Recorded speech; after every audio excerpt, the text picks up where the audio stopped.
இன்றைக்கி நம்ம பார்க்க போகிற அனிமி ஜுஜுட்சு கைசனோட சீசன் 3 கல்லிங் கேம் எபிசோட் பார்க்குறதுக்கு முன்னே யாரெல்லாம் லைக் பண்ணலையோ சீக்கிரமாக லைக் பண்ணிக்கோங்க கைஸ். முக்கியமாக லைக் பண்ணிக்கோங்க, அப்போ தான் இந்த வீடியோ நிறைய பேருக்கு போய் சேரும். கூடவே சப்ஸ்கிரைப் பண்ணாதவங்களும் சப்ஸ்கிரைப் பண்ணிக்கோங்க. எபிசோட் ஸ்டார்டிங்கில் யூஜி இட்டாடோரி தன்னோட ரத்தம் படிஞ்ச கைகளை கழுவிக்கிட்டு இருக்கான். இவன் ஒரு பில்டிங்கில் இருக்கும்போது ஏதோ ஒரு சத்தத்தை கூர்ந்து கவனிக்கிறான். அப்போது ஒரு கர்ஸ்ட் ஸ்பிரிட் இவனை அட்டாக் பண்ண வருது. சரி, பில்டிங் கூட தானே கர்ஸ்ட் ஸ்பிரிட்லாம் எனக்கு கொல்ல ட்ரை பண்ணுது. நான் பில்டிங்கை உடச்சிட்டு வெளியே போகிறேன்னு பார்த்தா அங்கே வேறு வவ்வால் மாதிரி இருக்க ஸ்பிரிட்ஸ்லாம் இவனை துரத்தி கொல்ல பார்க்குதுங்க. யூஜி அந்த ஸ்பிரிட்ஸ் கிட்டலாம் தப்பிக்கிறதுக்காக பில்டிங்கை விட்டு பில்டிங்காக தாவி போயிட்டு இருக்கான். எதிர்த்து சண்டை போட ஒரு ப்ரோட்டீனுக்காக ஒரு சாக்லேட் பாரை கடிச்சிட்டு திருப்பி சண்டை போகிறான்.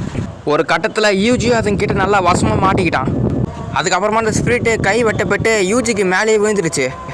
அந்த பெரிய பிரச்சனைகிட்டே தப்பிச்சா இன்னொரு பெரிய பிரச்சனை கத்தி மாதிரி இவனுக்கு முன்னாடி வந்து நிற்குது. அதுதான் இவனை கொல்றதுக்காக வந்த யூட்டா. அதே நேரம் ஜெனின் கிளானில் நவோயான்றவன் மாக்கியை பற்றி கேட்டுக்கிட்டு இருக்கான்.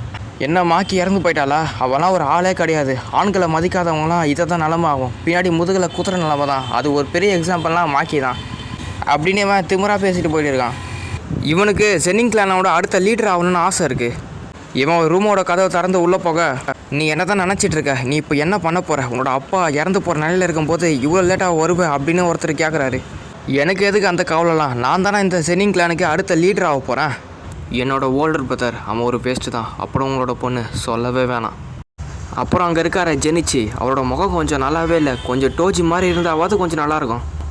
என்னடா ஓவராக பேசுகிற அப்படின்னு சொல்லிட்டு பக்கத்தில் இருந்த அங்கிள் ஓகின்றவர் டென்ஷன் ஆகிட்டாரு. அவன் மேலே கத்தியை வச்சுட்டாரு. அப்புறம் அவன் கிண்டலாக பேசியிருந்தார்ல, இவர் தான் அந்த ஜெனிச்சி. அப்போ அந்த இடத்துக்கு ஃபுருடேட்டுன்ற ஒரு வயசான ஒரு ஆள் வராரு. வந்தவர் நம்மளோட லீடர் நவோ போயிட்டோ இறந்து போயிட்டார், அதனால் அவரோட உயிரை நான் படிக்க ஆசைப்பட்றேன் அப்படின்னு சொல்லிட்டு சொல்கிறாரு. நம்மளோட கிளோனோட 27வது தலைவராக நவோயா, அவர் தான் நம்மளோட கிளோனோட எல்லா சொத்துக்களையுமே இனிமேல் பராமரிச்சுக்க போகிறாரு. கூடவே தடை செய்யப்பட்ட வாலட்ஸுமே அவர் தான் பார்த்துக்க போகிறாரு. ஆனால் இதில் ஒரு கண்டிஷன் என்ன, இங்கே இருக்க ஜெனிச்சில்னா ஓகி, இவங்க 2 பேரில் யாராவது ஒருத்தர் இதுக்கு சம்மதிக்கணும். இந்த சமயத்தில் கோஜோ இறந்து போயிருந்தாலோ டோஜியோட ஒப்பந்தம் படி மெகுமி இந்த கிளோனுக்கு வர வைக்கப்படுவார். கூடவே அவன் இந்த கிளோனோட லீடராக மாறுவான். இதை கேட்ட நவோயா போகும்போதெல்லாம் இந்த பெருசுங்களை திட்டிக்கிட்டே போயிட்டு இருக்கான். இவனுங்கெல்லாம் சுத்தமாக மூளையாக கிடையாதா? என்ன லீடர் ஆகாமல் அவனை போய் ஆக்க போகிறானுங்க. அது சரி, யார் இந்த மெகுமி?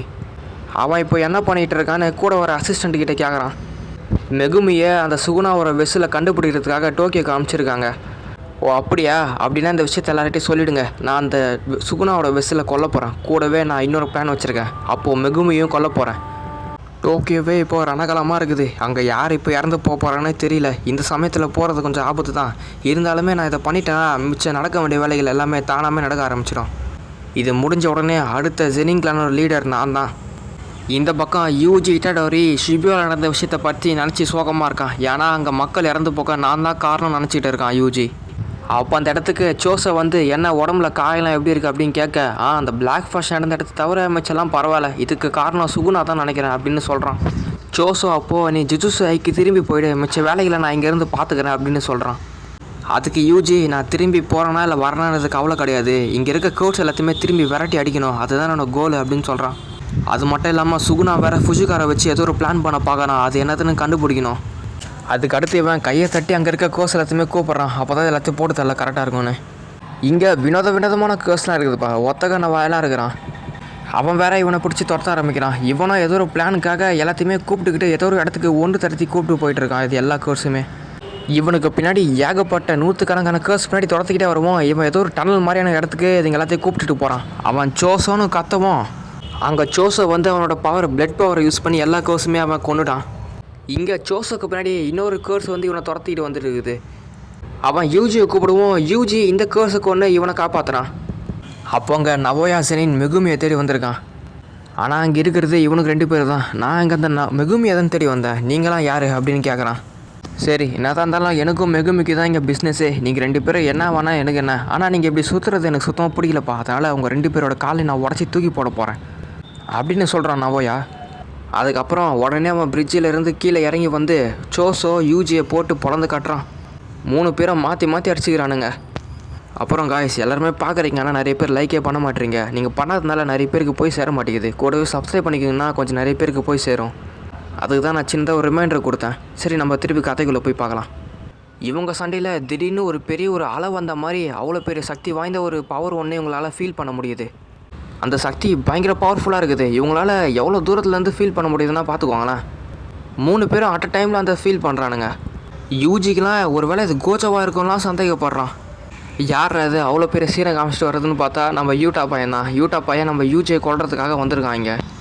நவோயா பையன் ரொம்ப உசாரா, டேய் உனக்கு எந்த ஒரு பிரச்சனையும் கிடையாதுடா, இன்னும் சொல்லப்போனால் நான் உன்னோட பக்கம் தான், எனக்கும் இன்னொருத்தருக்கும் தான் பிரச்சனை, குறுக இவங்க வந்தாங்க, அதான் இவங்க கூட சண்டை போட்டுருந்தேன், மிச்சப்படி நான் மாக்கியோட கசின் தான், நான் உன் பக்கம் தான் அப்படின்னு சொல்கிறான். ஜோசோக்கு அப்போ புரிஞ்சிருச்சு யூஜியை கொல்ல வந்தவன் தான் இவன் அப்படின்னு.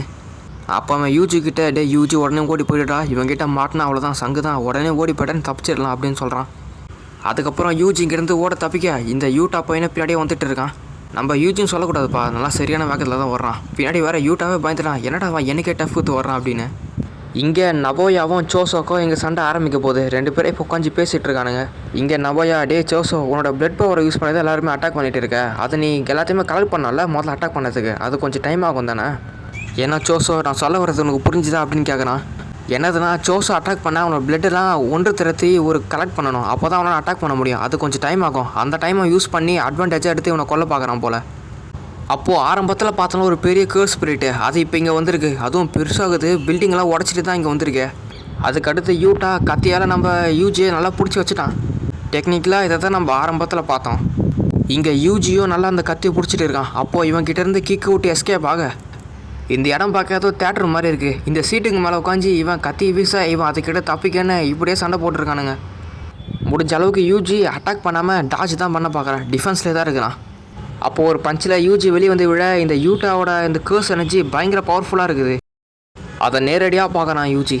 அப்போ தான் யூட்டா ஒன்று சொல்கிறான், அது என்னதுன்னா எனக்கு கோஜோ சென்சேவோட எனக்கு கேர்ஸ் எனர்ஜி அதிகம், ஆனால் கோஜோவுக்கு இந்த 6 இருக்கிற காரணத்தினால அவருக்கு கேர்ஸ்ட் எனர்ஜி கொஞ்சம் ஆல்மோஸ்ட் குறையாதுன்னே கூட சொல்லலாம். ஆனால் எனக்கு அப்படி கிடையாது, எனக்கு கோஜோ சென்சமும் 6 இல்லாத காரணத்தினால எனக்கு கேர்ஸ்ட் எனர்ஜி சீக்கிரமாக குறைஞ்சிடும். சரி எதுக்கு தேவையில்லாதெல்லாம் பேசிக்கிட்டு நம்ம திரும்பி சண்டை போட போகலாம் அப்படின்னு சொல்கிறான் யூட்டா. இப்போ தான் ஒரு யூஜிக்கு ஒரு விஷயம் ஞாபகம் வருது. அது என்னதுன்னா யாராவது ஒரு சாஸ்திரர் அவங்களோட எனர்ஜியை பர்ஃபெக்டாக யூஸ் பண்ணும்போது அவங்களோட ஃபஸ்ட் மூவை நம்ம யோசிச்சுட்டு இருக்கும்போது செகண்ட் மூவை அவங்க யூஸ் பண்ணிவிடுவாங்க, அதை நம்ம கணிக்கவே முடியாது அப்படின்னு ஞாபகம் வருது. இந்த நேரத்தில் தான் கோஜோ சொன்ன ஒரு விஷயம் ஞாபகம் வருது. அதாவது ஸ்லங்கர் டீமன் மெத்தட்னு ஒன்று சொல்லியிருப்பான். இந்த மெத்தடை ஏதாவது ஒரு எமர்ஜென்சி மெஷருக்காக மட்டும் தான் யூஸ் பண்ணணும், ஆபத்து நேரத்தை மட்டும் தான் யூஸ் பண்ணணும் அப்படின்னு கோஜோ சொல்லி கொடுத்துருப்பான்.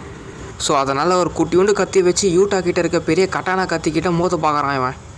ஆனால் என்ன ஒரு அதிர்ச்சின்னா அந்த குட்டியோண்டு கத்தியை வச்சு யூட்டாவோட அவ்வளோ பவர்ஃபுல்லான ஒரு கத்தியை உடச்சிட்டான், 2 துண்டான் இவன்.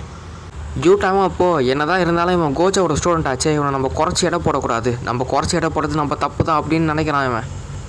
யூஜியும் அட்டாக் பண்ண முன்னாடி வர அதே சமயத்தில் இவனுக்கு பின்னாடி இருந்து அந்த ரீகா ஷினிகாமி இவனை பிடிச்சிருச்சு. அந்த ரீகா ஷினிகாமி என்ன பண்ணிகிட்டு இருக்கீங்க கேட்க யூட்டாவோ நாங்கள் சும்மா விளையாடிக்கிட்டு இருக்கோம், ஒன்றும் இல்லை ரீகா அப்படின்னு சொல்கிறான். ஆக மொத்தம் இவன் அந்த ஷினிகாமியோட இரும்பு பொடியில் நல்லா வசமாக மாட்டிக்கிட்டான். அதுக்கப்புறமா யூட்டா பொறுமையாக யூஜி கிட்டே வந்து அந்த உடஞ்சி போன கத்தி மூலயமாவே யூஜியோட நெஞ்சில் குத்திட்டான். சரி ஓகே காய்ஸ், இதுக்கு மேலே என்ன ஆச்சுன்னு அடுத்த எபிசோடில் பார்க்கலாம். முன்னாடியே சொன்ன மாதிரி லைக் பண்ணாதவங்க லைக் பண்ணிக்கோங்க, சப்ஸ்கிரைப் பண்ணாதவங்க சப்ஸ்கிரைப் பண்ணிக்கோங்க. உங்களை ஒரு அடுத்த எபிசோடில் பார்க்குறேன். அது வரைக்கும் பாய்.